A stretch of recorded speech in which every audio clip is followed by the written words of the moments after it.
Hi, I'm Will Adams, and this is Honey Brook Tools and Woodworks.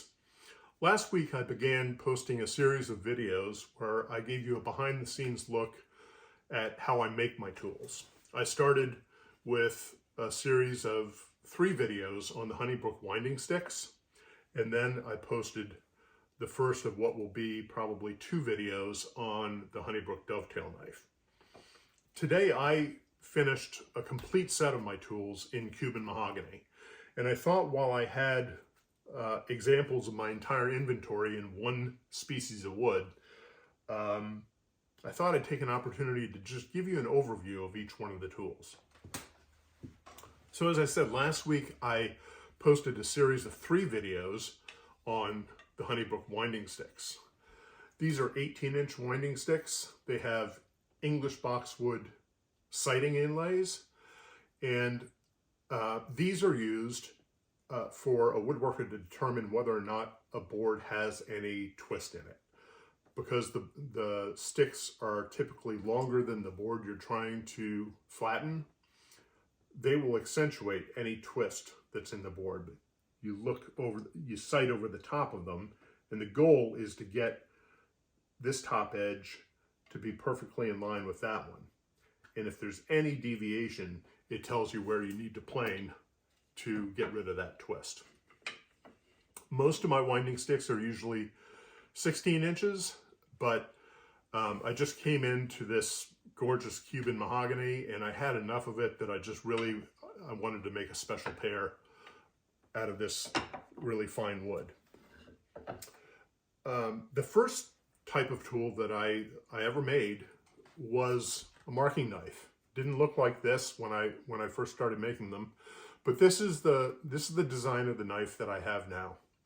All of my handles are hand turned on my lathe. I don't use a lathe duplicator or a CNC machine. I don't have anything against those. It's just not my thing. I'd rather turn them by hand. All of my marking knives have dual bevel blades made custom for me by Hop Tools. And I'll go into more detail on that when I discuss both the marking knife and the dovetail knife in their individual videos. This is the Honey Brook dovetail knife, and the first video that I posted last week, I was turning a dovetail knife in tiger maple, and this distinguishes itself from the marking knife in that it has a narrower blade. And the benefit to that is when you're laying out dovetails in tight spaces, having this narrower blade makes it easier to mark your dovetails with a high degree of accuracy. I make 2 different kinds of awls. The first is a birdcage awl.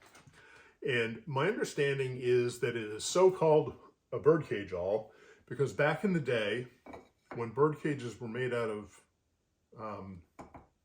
wicker, the craftsman would use an awl like this. The end of the shaft has 4 sides to it, and it's used for reaming. So you can start a hole by just pushing down, and then it reams a nice hole. So another modern use would be just to start a hole that you need to put a screw in or something.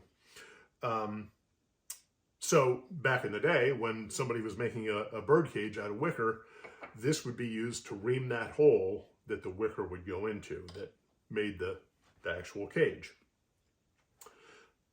These 2 are hand turned on my lathe.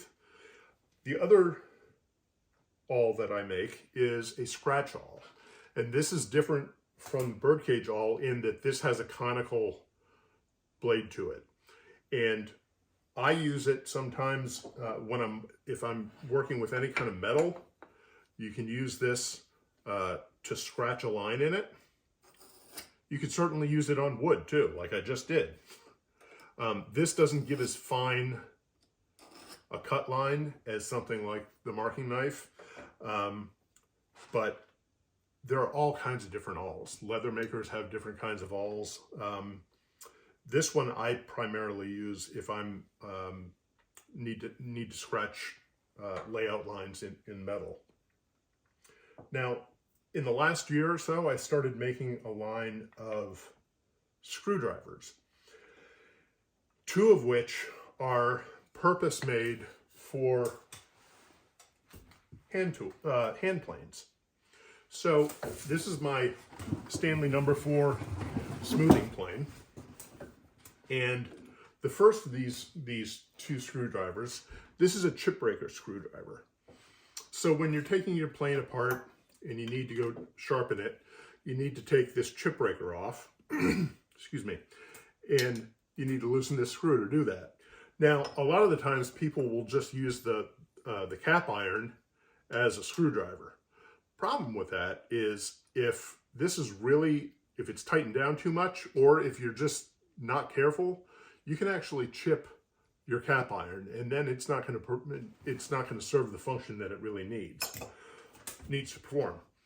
This is purpose made for loosening and tightening that screw. It works on Stanley, it works on record hand planes, and I'm sure there are others too. I had a list, I don't have it handy. I'll put that down in the comments. The other thing, you can't just, I mean, you can use this for other things too. It's purpose made for this, but having a wide flat screwdriver like this is just kind of handy to have. The other screwdriver, you'll notice, has a narrower blade to it. And this is purpose made for these screws right here that attach the frog to the sole or to the body of the plane. Now, this is an older model number 4 smoothing plane. And this doesn't, I don't know if you'll be able to see, but this newer Stanley has a screw back here that allows you to move the frog forward and back. You need to loosen these two screws a little bit to be able to do that. This doesn't have that screw at all. So if you're going to make any adjustments on the frog to one of these older Stanleys, you need a screwdriver to do it. And this, again, it's perfectly fit to the screws that are used for this purpose. If you use a screwdriver that's too narrow, it won't fit in there, and there's a chance that it's going to pop out of the slot, and you'll end up stripping the head of your screw, and you really don't want to do that. I'm going to mix up my blades here. Now, the other thing that I've discovered, and this was a happy accident, as I mentioned, the newer Stanleys and other planes have a screw back here that allows you to move the frog forward and back to either close or open the mouth of the plane. Well, happy accident is that this happens to fit in there as well.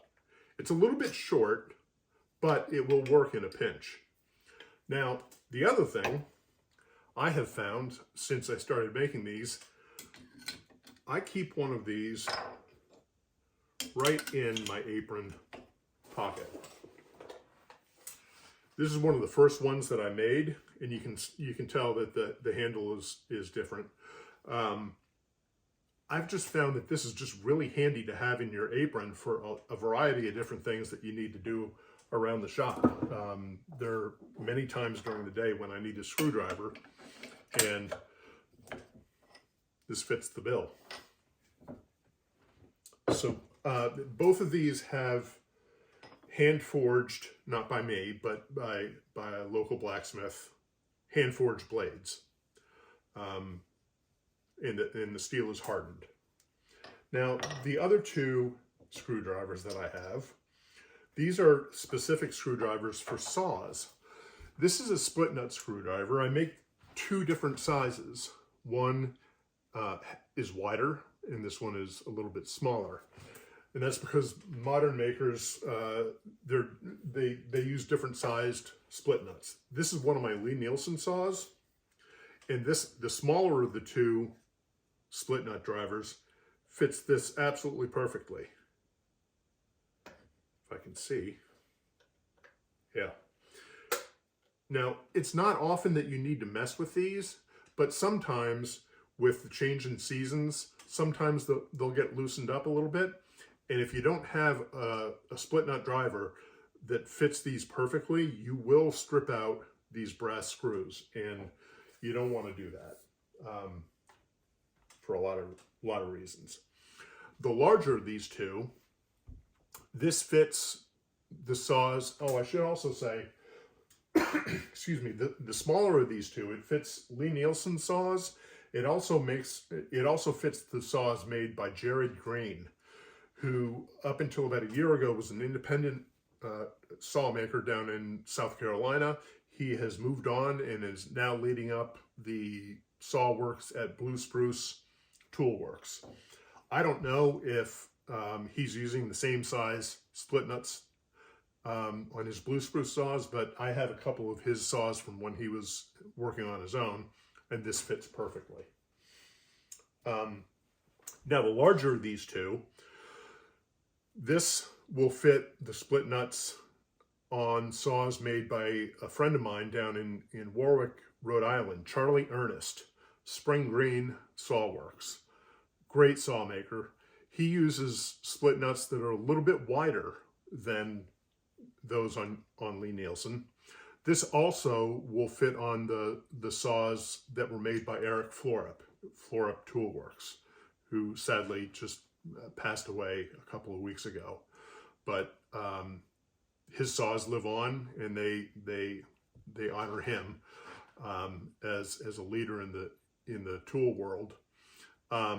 This fits his saws as well. Let's see. Moving on. Oh, one other plane tool. This is, oops, I wanted to show you this one. This is the Honey Brook plane iron adjusting hammer. Now, this is a finesse tool.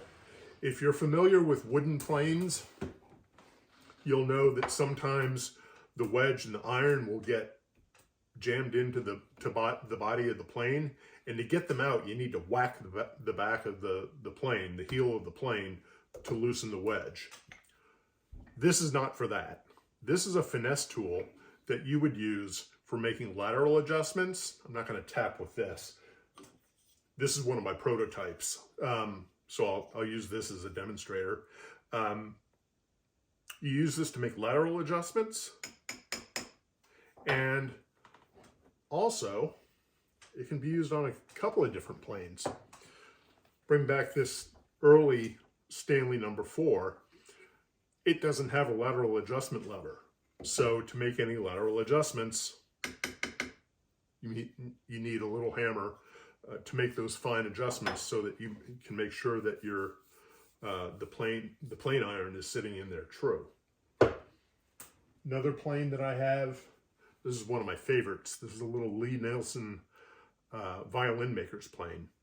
It has a screw on the back for a depth adjustment, but it doesn't have a lateral adjustment. It's not a criticism, just, on a plane this size, how would you do it? So a little brass hammer like this to make fine little taps, to make adjustments, to make sure that your iron is in there and true. I also have a Stanley low angle jack that doesn't have a lateral adjustment. I use this little prototype for making lateral adjustments on that all the time. These are 4 ounces. The head is made of brass. I machine these here in my shop. Now, I will admit I am not a machinist. I'm learning how to use the metal lathe, but I do machine these all by myself. Don't ask me to make any pistons or anything with tight tolerances yet, but I'm having a lot of fun making these. Great little tool. Next, we move on to the Honey Brook marking gauge. Now, this may look familiar to you in that the head or the fence is similar in design to that of older Stanley and other makers. While I like the head design because I think it feels good in your hand and it gives you a nice large reference surface when you're scribing lines with it, what I don't like about the historic marking gauges is they typically have pins in them, and unless those pins are kept really razor sharp, I find it hard to get a really crisp line. So this marries the best of the old with the best of the new. It's got this classic design with a nice big reference surface, but it's got a round cutter, and that gives you a nice line that you can see.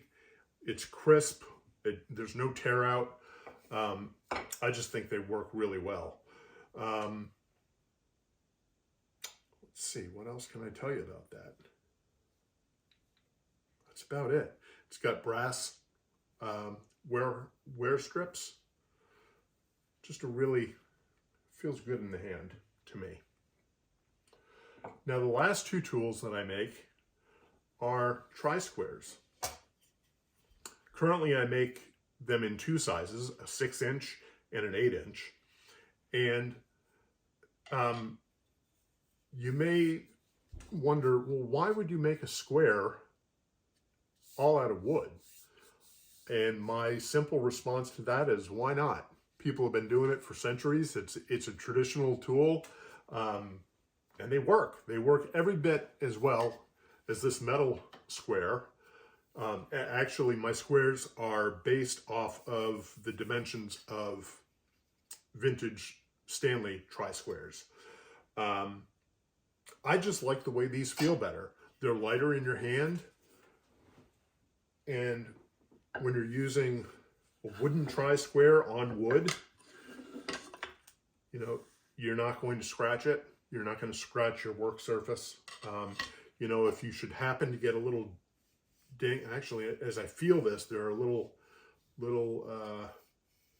burrs on the edge that I need to take care of. But if you don't take care of those, you could end up scratching your work when you don't want to. Now, you might say, well, those blades are awfully thin. Aren't they going to twist on you? Not likely, because I use quarter sawn maple. I have used other woods, always quarter sawn, but typically I use maple just because I like the way it looks. Quarter sawn maple is very dimensionally stable, so the likelihood of this warping is very, very low.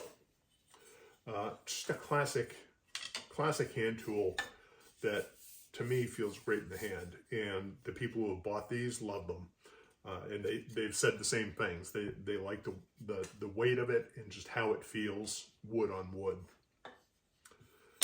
I have a couple other things in mind, but this is the complete line of tools that I make currently. All of these tools, and I make them in a lot of different woods. Tiger maple, cherry, walnut, ebony, whole different kinds of woods, both exotic and domestic. And they're all listed on my website at honeybrookTools.com. If you have any questions or comments, please leave them down below. And if you like this, please click like. And if you haven't subscribed already, I'd appreciate it if you subscribe to the page. Thanks for watching.